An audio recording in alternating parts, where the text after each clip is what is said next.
21-year-old Jack Wilkie-Jans says he's an Aboriginal affairs advocate on his Facebook page, and he says he's a Conservative too.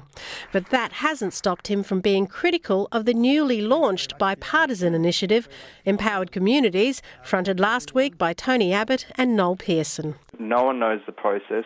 I've spoken to a few of the LNP candidates and they didn't even know that this was on the table at all until they read it in the Australian. No one really knows what's going on. It's very in-house. The consultation process has skipped local communities and local leaders. Both the current federal government and the opposition will support the Empowered initiative with $5 million to develop further details on the plan for 8 communities across the country to redefine the interface between Indigenous people and all levels of government.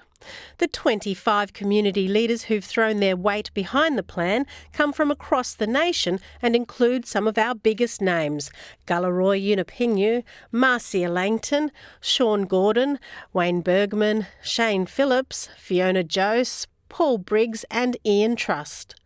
Even though they're A-listers, Jack Wilkie-Jans has misgivings. Effectively, it's privatisation of service delivery, and with the other announcement that was made with the education reform that Tony Abbott wants Noel Pearson to take over, where we're going to have further privatisation of Aboriginal schooling in remote communities. Not only it will be out of the government's hands, it's the fact that, one, they're getting rid of it from their hands. It's cutting the responsibility on their part.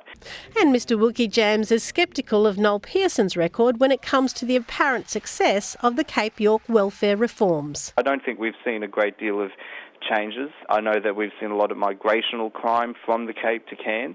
That's something our local Cairns member is talking about a lot of the time. A lot of the people, itinerants in the city, are from the Cape.